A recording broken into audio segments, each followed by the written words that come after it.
마음 톡톡 충전소. 일상에서 발생하는 다양한 법적 문제를 소개하고 구체적인 사례와 상담을 통해 알기 쉽게 법률 정보를 제공해드리는 법률 돋보기 시간입니다. 오늘은 삼동법률사무소의 오민웅 변호사님 나오셨습니다. 어서 오세요. 네, 반갑습니다. 네, 라디오 청취자 또 유튜브 시청자분들께 간단한 인사 말씀 부탁드릴게요. 네, 저는 오민웅 변호사라고 하고요. 수원지방법원 안양지원 앞에 법률사무실을 운영하고 있습니다. 사법연수원 34기를 수료했고요. 지금은 이제 변호사로 일한 지 한 15년 차 정도 되는 것 같습니다. 여러분들 만나 뵙게 돼서 반갑습니다.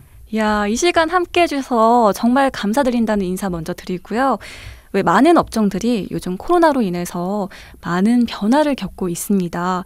우리 법률적인 문제에 있어서도 혹시 코로나 이후에 이전보다 더 많아진 사건, 의뢰 같은 게 있을까요? 네, 지금 코로나 사태로 여러 가지 국민들께서 정신적으로나 심리적으로도 위축되지만 경제적으로도 매우 어렵습니다.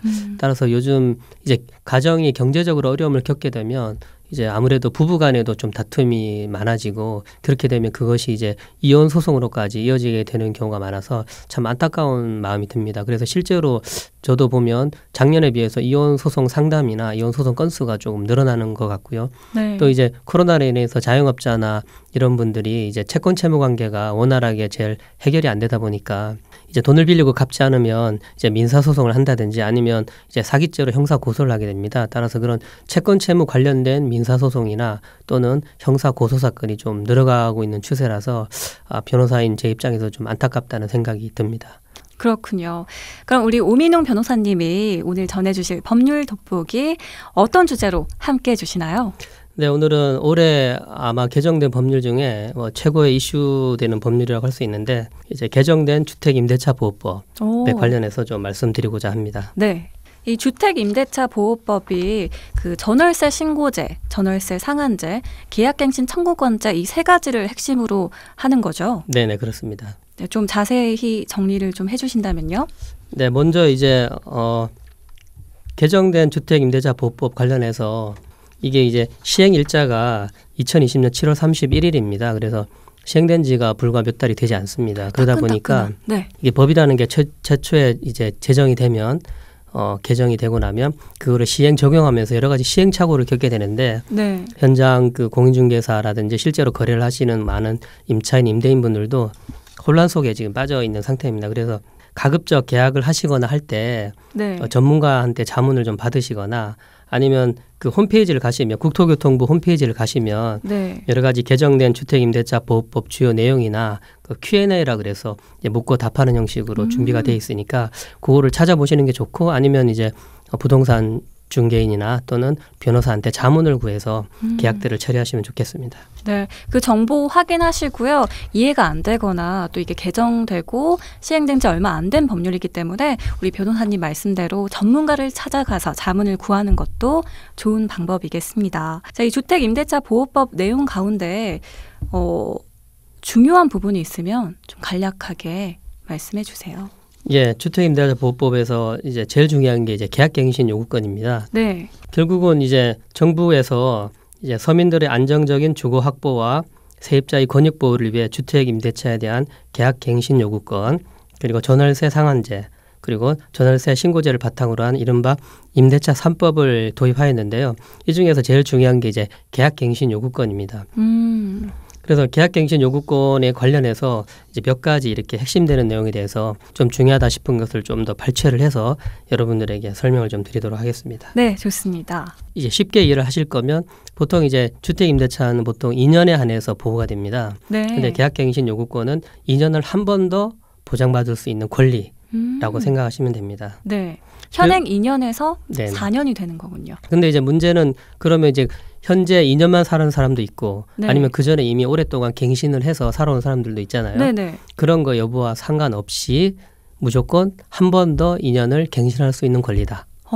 그렇게 이해를 좀 하시면 될 것 같습니다. 네. 이전에 여러 번 갱신을 했어도 연장이 네네. 가능하군요. 1회에 한해서. 그러면 이제 여러 가지 이제 문제되는 사항을 좀 말씀을 드려보면 네. 이제 임대인 측 입장에서는 가급적 이 계약갱신 요구권을 어떻게 하면 좀 회피할 수 있을까? 그렇죠. 그런 이해관계가 있고요. 네. 임차인 입장에서는 어떻게 하면 이걸 보장받을 수 있을까? 그래서 아마 여러 가지 이제 문의들을 하시는데 예를 들면 이제 임대차 계약서 상에 당사자가 합의로 세입자가 처음 2년 계약을 하면서 추가 계약갱신 청구권을 포기하겠다 또는 행사하지 않겠다. 그런 있을까요? 특약을 넣을 수는 있습니다. 있는데 네. 만약에 임차인이 그 특약의 효력을 부인하는 경우에는 효력이 없다고 봐야 됩니다. 내가 넣은 게 아니라 계약할 때 어쩔 수 없이 들어가 있던 항목이었다. 이렇게 주장을 하는 건가요? 꼭 그렇지 않더라도 물론 당사자가 합의를 했더라도 네. 당사자가 나 이건 인정 못하겠다라고 하면 그러면 임대인 입장에서는 아니 그때 합의를 해놓고는 왜 이제 와서 부인을 하느냐라고 주장할 수 없습니다. 왜냐하면 네. 이것은 이제 임대차 보호법이라는 것 자체가 특별히 임차인을 위해서 만들어진 법입니다. 좀 더 그러니까 보호하기 위해서. 모든 법령이나 해석 적용을 할 때 임차인 위주로 임차인을 위해서만 해석이 됩니다. 따라서 당사자가 설사 내가 계약갱신 요구권을 행사하지 않겠다라고 합의를 했더라도 네. 그거는 강행법규 그렇게 하지 말라는 법령의 규정에 위배된 계약이기 때문에 임차인이 만약에 행사를 안 하면 뭐 합의가 된 거니까 문제가 없는데 특이하게 내가 합의를 했어도 난 이거는 행사를 하겠다라고 하면 계약갱신 요구권이 인정이 됩니다. 만약에 임차인이 계약갱신을 청구하는데 임대인 입장에서 좀 유리한 거절할 수 있는 권리는 없을까요? 그게 이제 임대인이 계약갱신을 거절할 수 있는 사유가 있는데 네. 이제 주택임대차보호법 제6조의 3, 1항 3호에 보면 세입자와 합의하여 상당한 보상을 제공한 때 보상을 해줘야 하는 거예요. 네네. 그러면 그 상당한 보상이 얼마 정도 되느냐 이게 또 궁금하실 수 있는데요. 네. 이게 이제 법에 보면 임대인이 목적주택에 실제로 거주하려는 경우를 이제 갱신 거절 사유로 두고 있는데 만약에 실거주 사유를 들어 갱신 거절을 한 경우에 실제로 거주하지 않고 다른 새로운 세입자에게 임대하는 경우가 있지 않습니까? 네. 그런 경우가 아마 큰 문제가 될 여지가 있습니다. 이사를 나왔더니 나중에 세입자가 그걸 확인할 수가 있거든요. 네. 그래서 확정일자라든지 이런 걸 확인할 수 있는 제도가 마련이 될 텐데 확인을 해봤더니 부모님이 사시지도 않고 아니면 자녀가 살지도 않고 공실로 놔뒀다 또는 새로운 세입자를 들였다. 그럴 때는 손해배상을 해주게 돼 있습니다.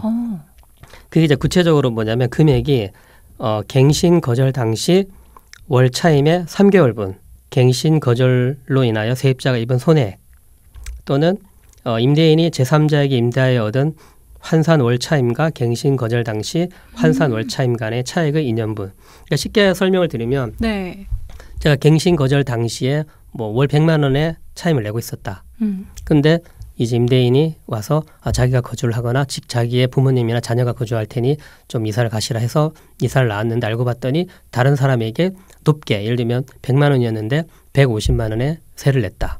그러면 이제 임차인은 손해배상 청구로 월 차임 이제 월 100만 원이었죠. 그러면 3개월분 300만의 손해배상 청구를 할 수가 있는 겁니다.